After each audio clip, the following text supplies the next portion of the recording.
কালী পূজা আর মাত্র হাতে গোনা 10টা দিনের অপেক্ষা। আর আমি আজ রয়েছি বর্তমানে নৈহাটিতে, যে বড় মার প্রস্তুতি কাজ সেটাই কিন্তু আজকে তোমাদের এই ভিডিওর মাধ্যমে দেখাবো। সো আগের দিনকে এসেছিলাম নৈহাটি, যে কাটামা পুজোটা হয়েছিল, তখন কিন্তু তোমাদের দেখিয়েছিলাম যে ভিড়, মানে কাটামা পুজোটা কতটা পরিমাণে ভিড় হয়েছিল। সো যারা দেখো নি অবশ্যই কিন্তু আমার চ্যানেলে গিয়ে দেখে আসতে পারো। আর আজকে আমরা দেখাবো যে নৈহাটি যে বড় মার প্রস্তুতির কাজ সেটা কতদূর কিরম হয়েছে। সো এখন কিন্তু রয়েছে বর্তমানে সামনে, আর সামনেতে দেখতেই পাচ্ছ যে অনেকটাই কিন্তু কাজ এখানে হয়ে গেছে, মানে খড় দিয়ে যে কাজ সেটাই কিন্তু এখানে করা হয়েছে নৈহাটি বড় মা, মানে দেখতেই পাচ্ছ, মানে তক্তা দিয়ে কিন্তু তক্তার উপরে দাঁড়িয়ে মানে কাজগুলো কিন্তু এখানে করা হচ্ছে, তোমরা দেখতেই পাচ্ছ। আর ভিড়টা দেখো সবসময় কিন্তু এরকমই পরিমাণে ভিড় হয়। এই দেখো এখানে কিন্তু আগের দিন যে মানে ইয়েটা কাটামা পুজোটা হয়েছিল, সেখানে কিন্তু যে মানে বড় মার পাটা কিন্তু এখানে তৈরি করা হচ্ছে, তোমরা দেখতেই পাচ্ছ। তো দেখো কতটা পরিমাণে ভিড়, এখানে কিন্তু সবসময় ভিড় হয়। তোমরা কিন্তু মানে যখনই আসবে তখনও ভিড় এরকমই দেখতে পাবে। আর যখন কিন্তু এই যে বড় মা প্রস্তুত হয়ে যায়, যখন কিন্তু ভাসানো হয়, তখন কিন্তু মানে কতটা পরিমাণে ভিড় হয় তো তোমরা সবাই জানো। সো দেখতেই পাচ্ছ। আর এখানে কিন্তু খড় দিয়ে কাজটা করা হয়েছে, আর এখানে কিন্তু খড় আনছে, দেখতেই পাচ্ছ। দেখতে পাচ্ছি এখানে কিন্তু খড় ভ্যানে করে এনে ওখানে ফেলা হচ্ছে। সো পুজো কিন্তু আর মাত্র হাতে গোনা 10টা দিন অপেক্ষা। তার মধ্যে কিন্তু এই যে নৈহাটি বড় মার প্রস্তুতি কিন্তু এখানে হয়ে যাবে। আর তখন কিন্তু যখন কিন্তু বিসর্জন করা হবে নৈহাটি বড় মা, তখন কিন্তু আপনাদেরকে আপডেট দেবো অবশ্যই। সো তার জন্য কিন্তু চ্যানেলটা অবশ্যই সাবস্ক্রাইব করে রাখবে। আর দেখতেই পাচ্ছ কাকা কিন্তু এখানে খড়গুলো নিয়ে রাখছে। বড় মার প্রস্তুতি যে কাজ কিন্তু এখানে চলছে একেবারে জোর কদমে। আর এখানে কিন্তু বড় মাকে বিসর্জন করা হয়, তোমরা তো সবাই জানো, যারা বড় মা বিষয় জানো তারা তো জানো যে এখানে কিন্তু প্রত্যেক বছর নৈহাটি বড় মাকে বিসর্জন করা হয়। তো এটা হচ্ছে মানে নদীর আর সামনেতে দেখতে পাচ্ছি এই পথে কিন্তু আমরা বড় মার দিকে প্রবেশ করবো, মানে এখান থেকে কিন্তু লাইন শুরু হয়ে যায়। আর এখন আমি রয়েছি বর্তমানে নৈহাটি বড় মার ঠিক সামনে, তোমরা দেখতেই পাচ্ছ যে কতটা পরিমাণে ভিড়। আর আমি এখানে দাঁড়িয়ে রয়েছি, তোমরা দেখতেই পাচ্ছ। আর সামনে দেখতে মানে কতটা পরিমাণে লাইন, মানে সেই কিন্তু ভোর 6টা থেকে লাইন পড়া শুরু হয়। আর এখন বাজে প্রায় 12টার সময়, কাছাকাছি 12টা পর্যন্ত কতটা পরিমাণে ভিড় তোমরা দেখতে পাচ্ছ। আর এখনও কিন্তু লাইন, অনেকটাই লাইন এখানে রয়েছে। সো তোমরা দেখতেই পাচ্ছ। সো চলো, বর্তমানে দাঁড়িয়ে রয়েছি লাইনে। আর লাইনটা তোমরা দেখতে পাচ্ছ যে মানে নদীর পার পর্যন্ত কিন্তু লাইন চলে গেছে, আর কতটা পরিমাণে ভিড় তোমরা দেখতে পাচ্ছ। আর আমি এখন দাঁড়িয়ে রয়েছি বর্তমানে লাইনে। তো প্রচুর পরিমাণে কিন্তু ভিড় এই নৈহাটি বড় মার কাছে। আর সামনে লেখা রয়েছে বড় মা, তোমরা দেখতে পাচ্ছ। আর ওই সাইড দিয়ে কিন্তু আমরা আসলাম, তো ওই সাইডে কিন্তু আছে, ওপারে কিন্তু স্টেশন রয়েছে, আর স্টেশনের পার থেকে কিন্তু আমরা আসলাম। আর এই সাইডে দেখতে পাচ্ছ এখানে কিন্তু মানে ভিতরে যদি দেখাই, ভিতরে কিন্তু প্রচুর পরিমাণে লোক লাইন দিয়ে দাঁড়িয়ে রয়েছে।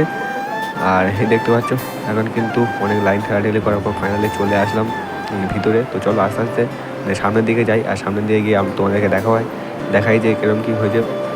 তো ভয়েসটা কিন্তু ভিতরতে অনেক বাড়ি এসে দিয়েছি, তার কারণ হচ্ছে আমি তখন মাইক নিয়ে যাইনি, তো তার জন্য কিন্তু ওখানে ভয়েসটা দিতে পারিনি।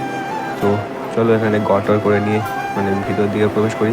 আর ভিতর দিকে প্রবেশ করে দেখতে পাচ্ছি কতটা পরিমাণে ভিড়। সো দেখো গাইস কতটা পরিমাণে ভিড় এই বড় মার কাছে। সবসময় কিন্তু ভিড় হয় এরকমই। আর বিশেষ করে শনি মঙ্গলবার কিন্তু প্রচুর পরিমাণে ভিড় হয় এই নৈহাটি বড় মার কাছে। তো বেশি কথা বলছি না, তোমরা নৈহাটি বড় মার কাছে মানে কিছু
সো ওখানে অনেক লাইন দিয়ে কিন্তু ফাইনালি পুজো দিয়ে আমরা বেরিয়ে এলাম।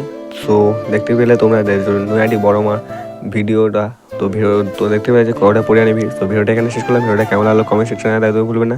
ভিডিও ভালো লাগলে লাইক কমেন্ট শেয়ার করো। তো দেখা হচ্ছে কোনো পরের ভিডিও, তাহলে বাই বাই গাইস।